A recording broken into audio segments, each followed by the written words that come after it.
Hello and welcome to Model Kit Stuff.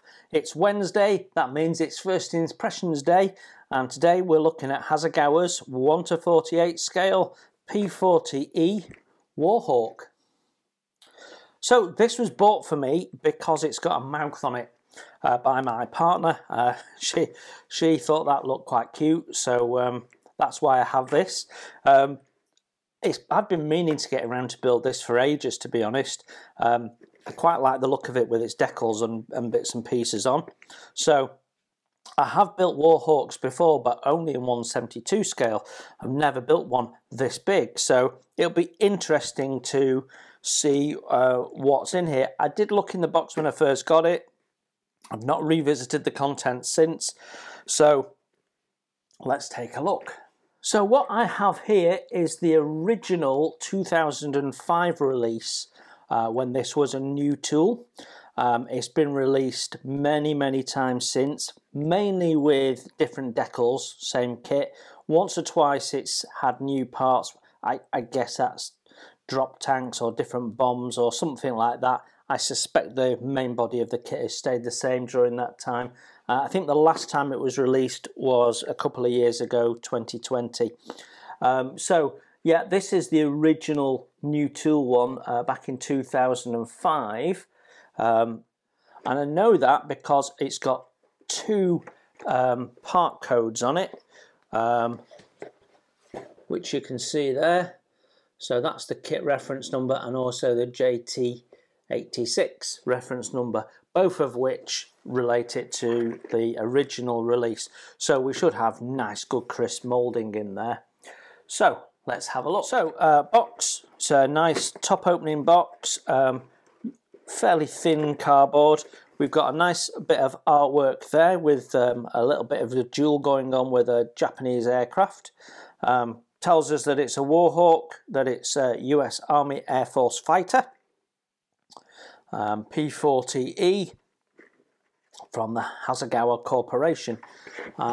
Then on the side here we have some information if you need to contact Hasagawa. We've got the box top information on both the sides, it's the same, and then on this side we have a picture of the completed model, which is nice. No computer renderings here. Yeah, so yeah, all good. So let's kick off as always with the instructions. We have black and white A4 gatefold instruction manual. We have two pictures of the completed model on the front. Very nice it looks too. And then we've got a little potted history of the Curtiss Warhawk.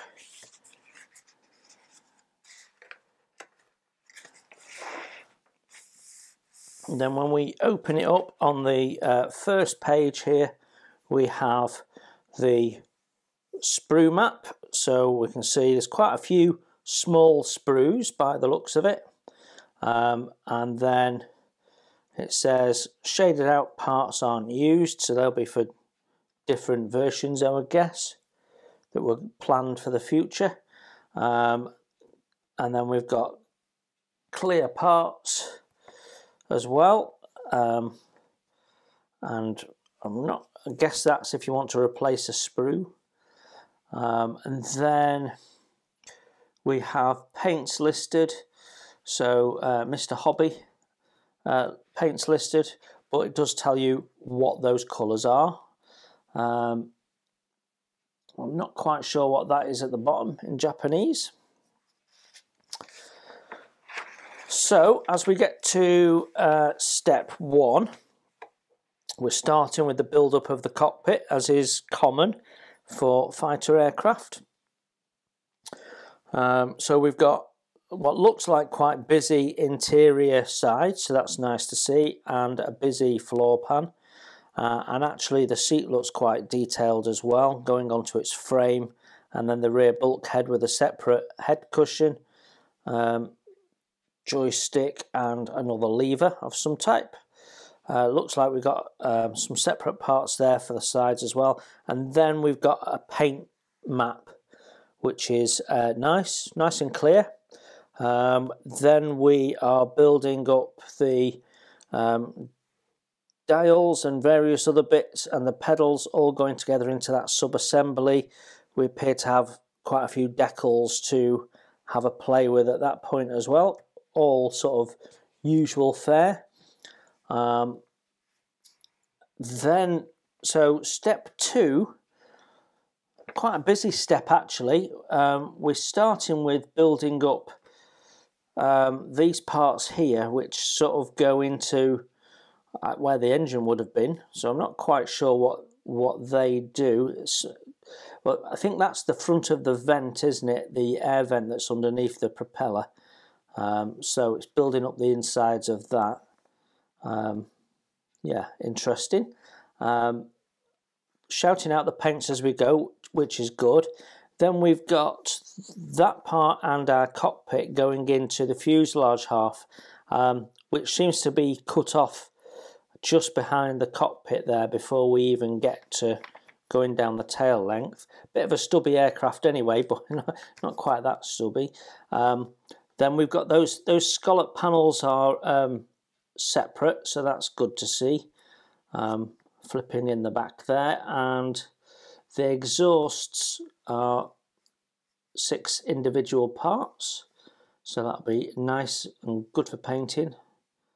Right, and then there's like a front cover that goes over that part to form the correct shape of the vents. A poly cap by the looks of it for the propeller, I guess. I think that slots behind that hole, so that's a bit of nice engineering, isn't it? And then we've got that plopping on the top there. So yeah, quite a few steps to get to what would normally be 2 halves slapped together. So I'm hoping that means less cleanup and better fit, as well as more accuracy because you've broken the parts down a little bit. So that's all quite interesting. Step 4, we're building up the wings. So we have got interior bins there. Quite a traditional way, almost an old-fashioned way these days, I guess you'd say, of having the 2 wing halves. All the bits and pieces of detail going on them at this stage, including separate panels in the underside wings. I mean, that, whatever that is, that goes on the wing is made up of 4 parts, so, and it can't be big, so there's quite a lot of quite a part count there, building that up nice and accurate. Yeah, so all the little detail parts going on.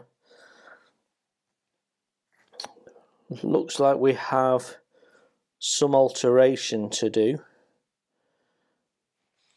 Please remove when you attach a clear part. Right, okay, so we've got clear parts replacing something that's been moulded in. Okay, so cut it off, drill a hole, glue on the glass one. Easy as that.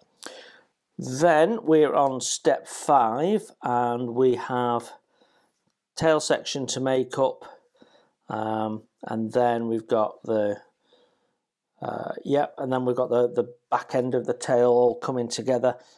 Doesn't look like that's posable. There's a little biscuit tab, if you can see there, so that means we're not going to be able to pose that in a position. Neither can we do that with the flaps, so that's all fixed. So that's a little bit disappointing in this day and age. And then we plug that into there. Now I'm guessing that the join is where there's naturally a panel line, so that should all be good. Then, well, wing cannons look like moulded separate parts. Yeah, that'll be interesting. We'll have a look at those parts. A couple more bits going in the nose there. Then we're building up when you're adding decals to the dot. All right, okay. Okay, so we've got a drop tank and bombs, and they're showing us the decal positions there. And there, I'm guessing they're all decals, those stripes, so there'll be a lot of decals then, hopefully. So we're on what, step 6 there, and step 7, so that takes us nicely to step 8, which is building up the landing gear. And we've got separate hubs, or at least separate hubs at the front. Looks like we might have options as well. Then we've got more detail going on to those lower wings. The tail wheel is separate to the strut, so that's nice. It'll just look that little bit more authentic, not being moulded on. Then we've got the bomb mounts going on, or auxiliary fuel tank, depending on which one you want to put on. Shows you the orientation of the main gear.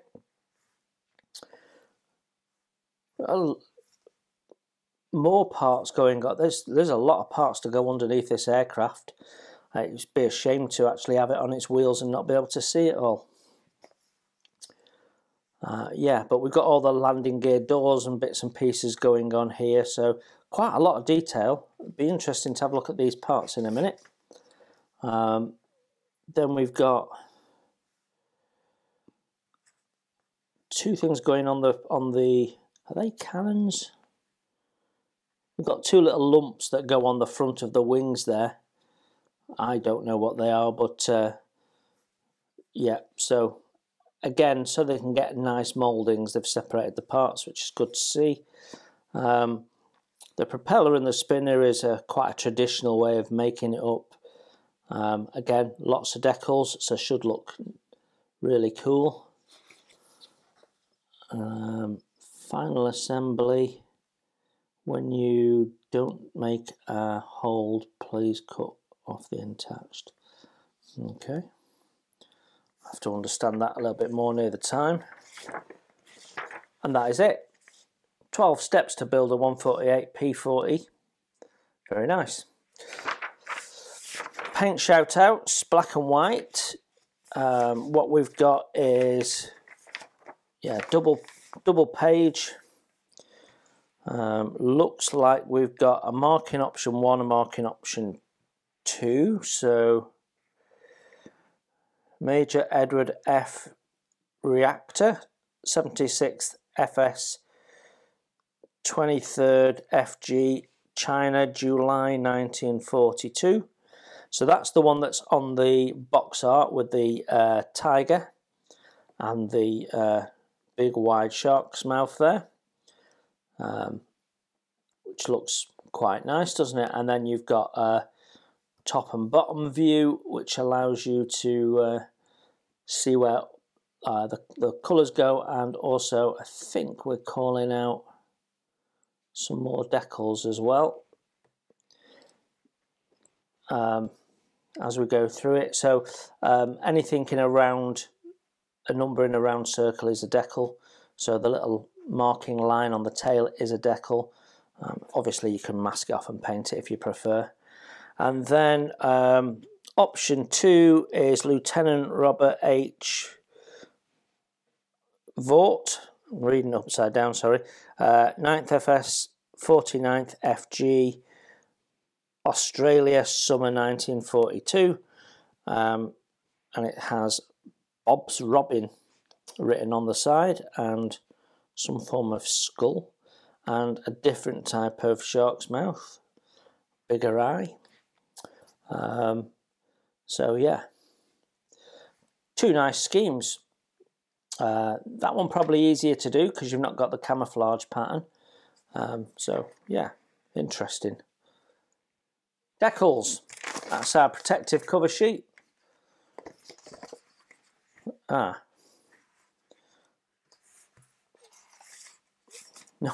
not quite sure what the thought process is there, but that didn't really work, did it? So, decal sheet, actually nowhere near as busy as I expected.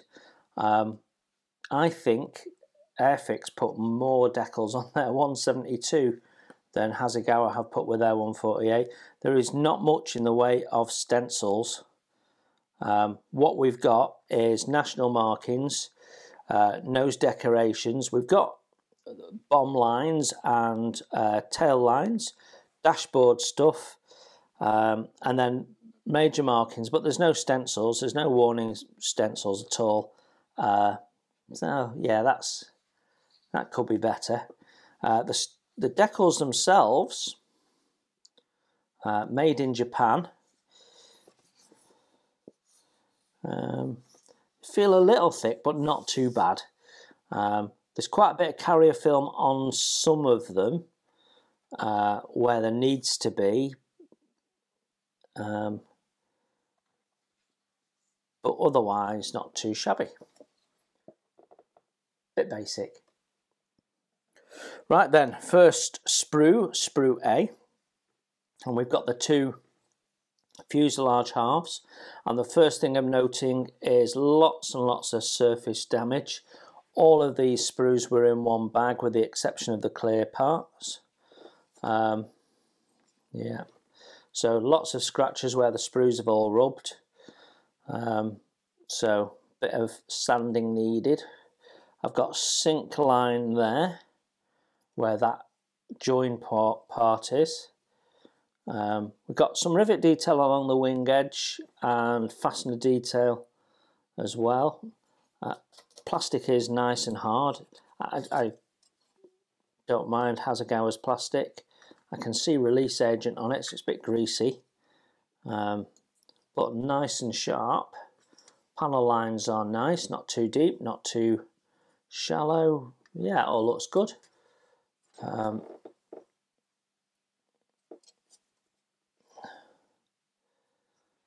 That part goes on the front of the nose, but the moulding of that is all dipped, and that needs sanding flat and straightening up. The front face of the air scoop looks nice though, delicate and a nice shape. The cockpit interior sides look nice and busy. Got some pipe work and bits and pieces. We can make them look a little bit more realistic by scraping out behind them and just adding a radius so it doesn't look quite so D-shaped looking. Yeah, and the floor's got some cable runs and pipe work and bottles and things on it, so yeah, that's okay. Right, and that's the inside of the wings where the landing gear goes. You see all the scratching? I'm not sure if it'll come up on the camera. There's a lot of surface scratches.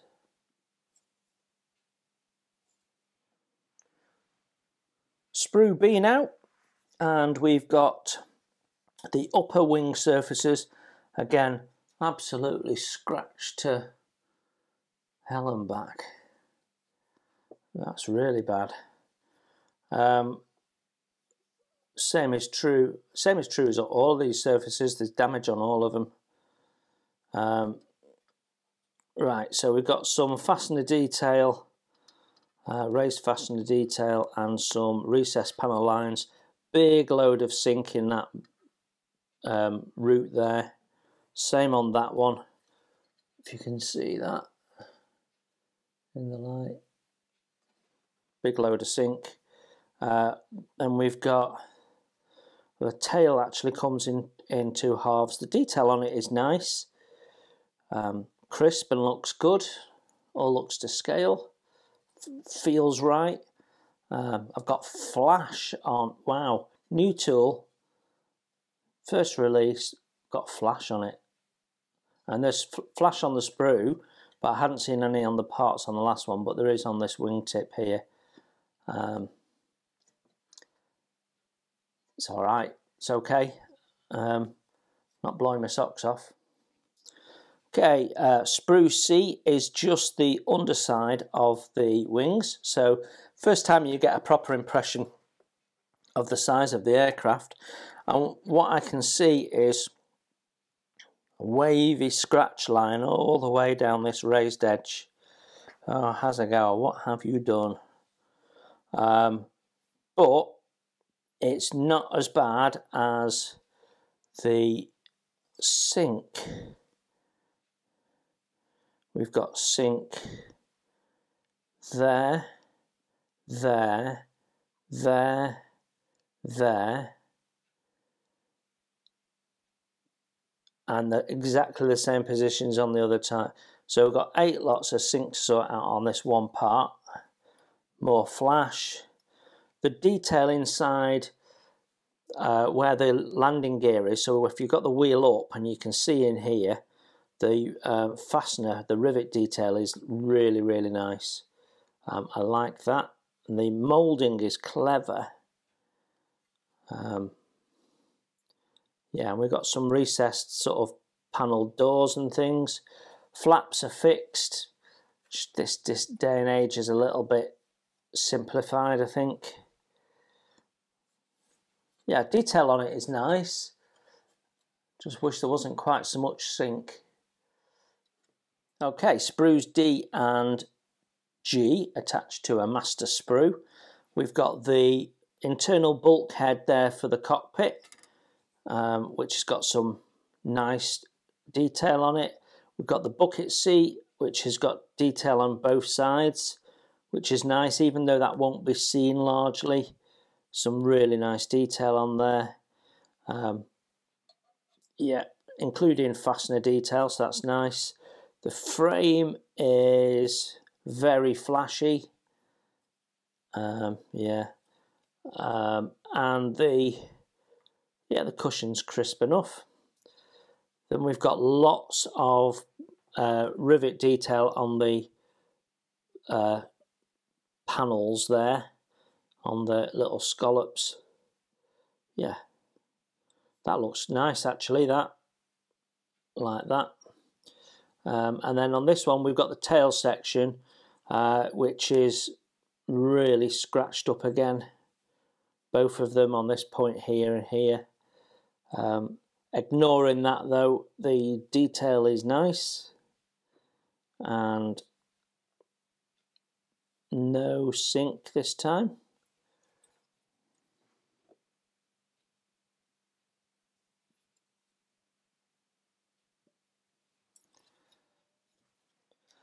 Sprue K has a small number of parts on it, so I think this looks like goes on the machine gun or something like that. It looks like ammunition, but I might be wrong.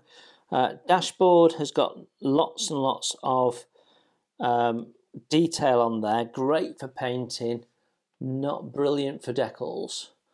Be interesting to see how the decals come together on that. And then we've got these little panels that go in the nose just behind the propeller. Dashboard is lovely though. If you fancy getting your magnifying glasses on and a bit of painting, that could look proper good. Okay, sprues R, S and T all on one master sprue, and we get a second R, so we'll have a look at R first.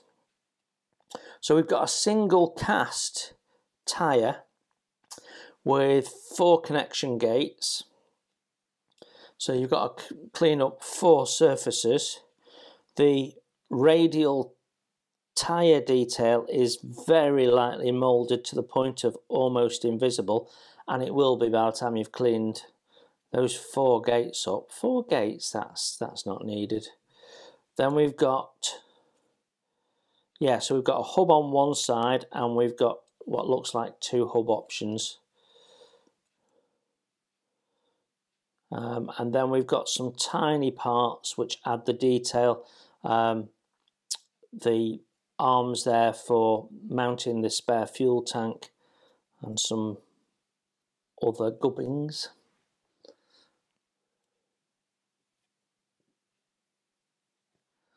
Okay, so on S we have the propeller, which they've moulded a line on the tip for painting the tip a different colour, yellow or whatever it is, which I've got to say I don't like.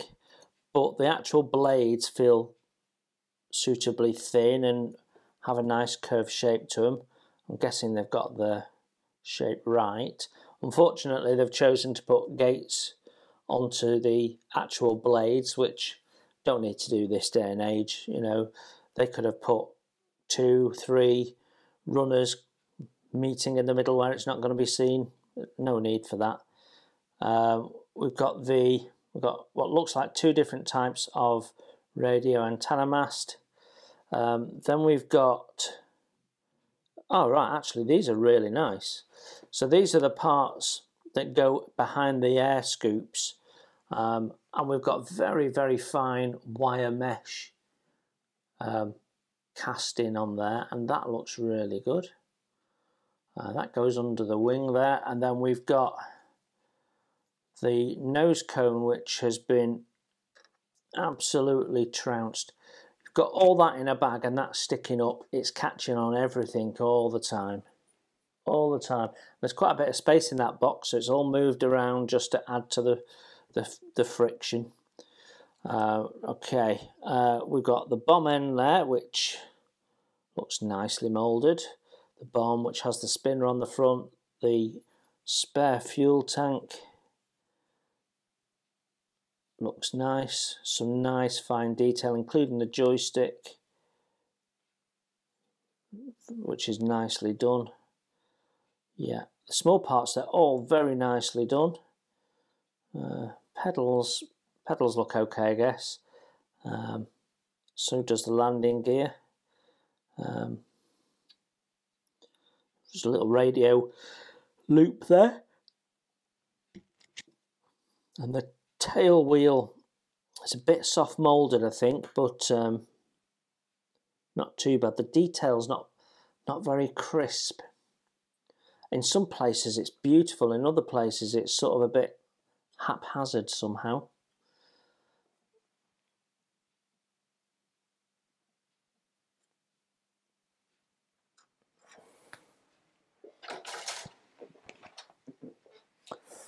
Okay, the last sprue is Q&M.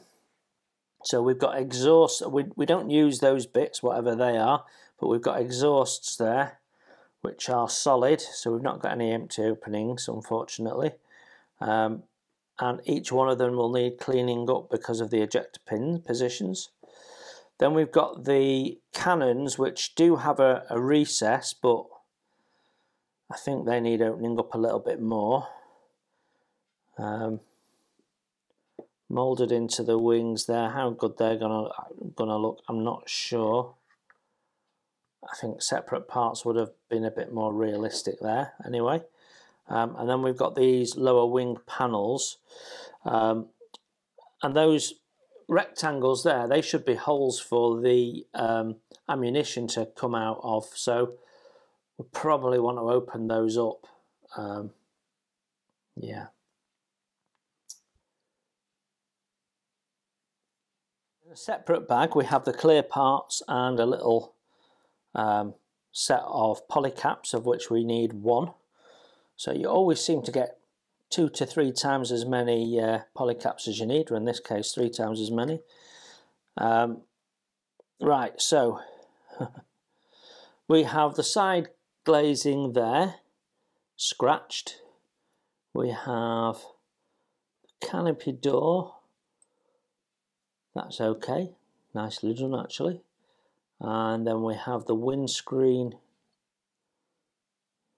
That's okay. So the only scratching is on this one side here. So in the bag with the clear parts was the polycaps. So the polycaps were here. What do you think happened? Why do that? Why? Just why? Glass parts, separate bag. Polycaps, loose in the box. Gosh. We've got lots and lots of little lights here, wing lights. So those are all 6s, and then we've got 1 7, which looks the same, but I'm guessing is slightly different. And then we've got more little lights here. So lots of little glazed parts. And they are done quite nicely. Quite a lot of distortion in it, and you expect a little bit of distortion, and you've got quite a curve on there. However, I didn't see a figure. There isn't a pilot, so yeah, distortion's not good. It's quite bad. It's not too bad on this, but this is straight. It's pretty bad on that bit, but you'd expect that. Parts are quite clear. Not the clearest parts I've seen, but they're okay. Okay, so Edward do a small set. This also came out in 2005. Small set of etch. So let's see what they felt they needed to do.